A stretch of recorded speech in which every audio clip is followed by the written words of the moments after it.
I cut off the power. When Karen tried to steal it again at night. The next morning, I found a $500 fine. She used the HOA as a weapon to punish me for refusing to be her free power station. But let's start from the beginning. When I bought this house, I thought I had finally found a place to relax. A quiet, well-kept street, friendly neighbors, green lawns in front of every home. It all seemed perfect. Well, almost. Every neighborhood has its downsides, but I never could have imagined what I was about to deal with. The first few weeks were peaceful, but then I noticed something odd. My electric bill had gone up. Not just gone up, skyrocketed, as if I was powering an entire shopping mall. Everything in my house was running as usual. No space heater left on 24/7, no broken thermostat, no new appliances draining power. I checked the breaker box, the wiring, and the meter. Everything looked fine. Maybe a billing error? But when I got a second bill with the same absurd amount, I knew something was wrong. And then, one morning, as I stepped outside for coffee, I saw it. Karen. This woman was the self-appointed queen of the HOA, the so-called ruler of our little community. Around 45 years old, perfectly styled platinum blonde hair, and a permanent smug expression. She always wore crisp blouses, light-colored slacks, and oversized sunglasses that made her look like a second-rate villain from a cheap reality show. She was standing in her yard, casually pulling an extension cord from my property and plugging it into her car's charging station. I blinked, thinking I must be imagining things. But no. The cord was running straight from my house. She didn't even try to hide it.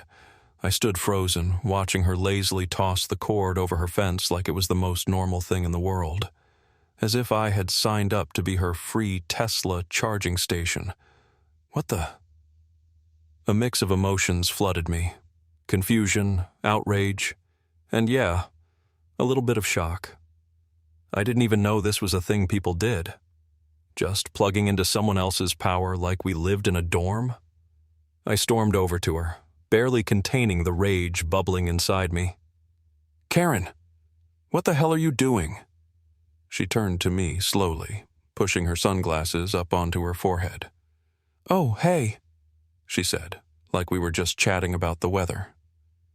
"Are you charging your car from my house?" My voice shook with anger.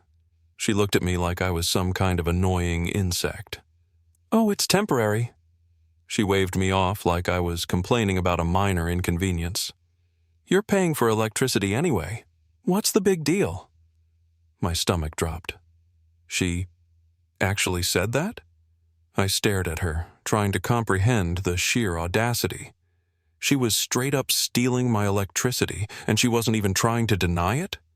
For a moment, I just stood there, speechless.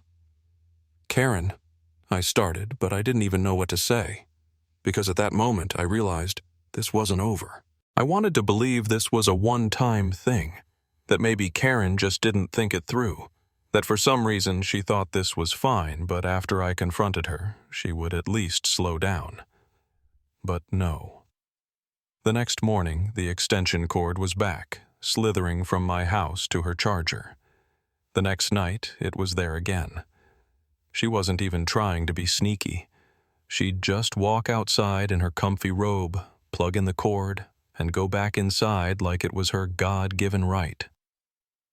And every day, my bill kept climbing. I couldn't just stand by and watch anymore. The anger was eating me alive. This wasn't just theft. It was a power move. She was sending a message. "I can do whatever I want, and you won't stop me." Well, that was about to change. I bought a small hidden camera and positioned it to face my yard. I needed proof, something undeniable. For the first couple of nights, nothing happened. I started to hope maybe she had gotten the message and stopped.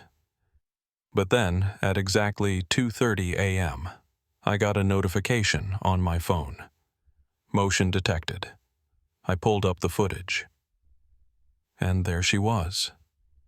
Karen, in cozy pajamas, holding a steaming cup of coffee, calmly dragging my extension cord over my fence. Like it was just another part of her nightly routine. She didn't look guilty. She didn't look nervous. No, she moved with confidence, like she knew there would be no consequences, like she knew nothing would happen to her. That thought made my blood boil. The next morning, I decided to act. I found her outside, dragging her garbage bins to the curb. "Karen!" My voice was firm.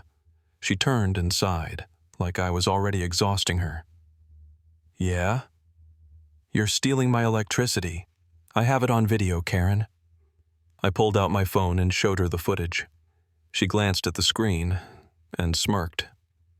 "So what are you going to do? Report it to the HOA?" She crossed her arms, enjoying this. "I am the HOA." And at that moment, rage consumed me. I didn't just hate her for stealing, or for being so shameless. I hated her for that look on her face, that unshakable certainty that she was untouchable, that she could fine people for leaving their trash bins out too long, for painting their doors the wrong shade of beige, for letting their grass grow half an inch too high, and that no one could fine her. I clenched my fists. No, that wasn't how this was going to go. I realized then and there that words wouldn't fix this. If I wanted justice, I needed a new plan. I wasn't going to let her get away with this. Not anymore. I was tired. Tired of paying for electricity I wasn't even using. Tired of seeing that smug face as she shamelessly plugged into my house. Tired of hearing her condescending remarks. I couldn't just stand by any longer. So when my camera caught movement that night and I saw Karen once again, casually hooking up her extension cord, something inside me snapped. I went downstairs, walked straight to my electrical panel, and flipped the main switch. And then, the show began. From behind the fence, I heard irritated footsteps. Then, clicking sounds, like someone repeatedly trying to turn something on. And then, Karen's loud, annoyed voice. "What the hell?" I peeked out the window. Karen stood by her charging station, glaring at the dark screen. Under the dim glow of the streetlights, I watched as she frantically checked the cord, as if hoping the issue wasn't on her end. I stood in the darkness, watching. After a few minutes, she spun around and stomped back inside, slamming her door shut. The next morning, a surprise was waiting for me. When I stepped outside, I noticed an envelope taped to my door. A fine, $500. For unauthorized tampering with the community power system. I stared at that piece of paper, my hands shaking. This wasn't just a fine. It was revenge. Karen had used her power in the HOA to punish me for refusing to be her free power station. I crumpled the notice in my fist. If she wanted war, she was going to get one. I leveled up. I pulled out my phone, opened the neighborhood's Facebook group, and posted the footage from my camera. HOA President Karen is using other people's electricity to charge her car. She's stealing from her neighbors. And if you think that's bad, wait until you hear what else I found out about her. Within minutes, my phone blew up with notifications. Comments poured in. She fined me $50 once because my trash can was on the curb for 10 minutes. She charged us for community landscaping, but where are the flowers? I'm not surprised. She's been screwing over the whole neighborhood for years. People started sharing their own horror stories. The anger spread. The people she had fined for faded curtains or overly loud lawnmowers were banding together.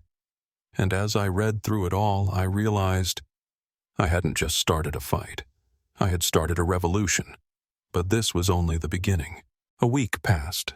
I woke up to the familiar sound of a phone notification. Still half asleep, I reached for it, assuming it was just another Facebook comment on my post. But no, it was an email. From HOA Board. I sat up, rereading the subject line over and over until it finally sank in. Notice of Karen's removal as HOA president. I couldn't stop myself from grinning. They actually did it. The neighbors had called for a vote.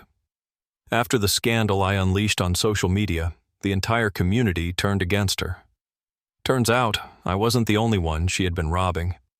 She had been using the HOA for years, handing out ridiculous fines, raising fees, and then mysteriously allocating money to community energy resources. And in reality, she was just charging her car on our dime. This information spread like wildfire. The residents demanded her resignation. The HOA buckled under the pressure. And now, she was no longer in charge. I knew it wasn't over. I knew eventually I would run into her.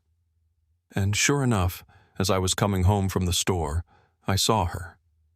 Karen stood by her car, but this time, she looked different. Her always perfect platinum hair was thrown into a messy ponytail. Her flawless, polished image had collapsed like a house of cards. Without her power, she looked ordinary. When our eyes met, she exhaled deeply. "It was a misunderstanding," she muttered, avoiding my gaze. I nodded slowly. "No, Karen. It was theft." She didn't respond. She just lowered her head and stepped aside. She had lost. A month later, I saw another post in our Facebook group. "Home for sale. Karen's address." I stepped outside. On Karen's lawn stood a for sale sign. She was leaving. Her little kingdom had crumbled. No more bogus trash can fines. No more wrong shade of blue violations. No more extension cords draining my electricity in the middle of the night. I took a deep breath, letting the moment sink in. I had won. Justice had been served.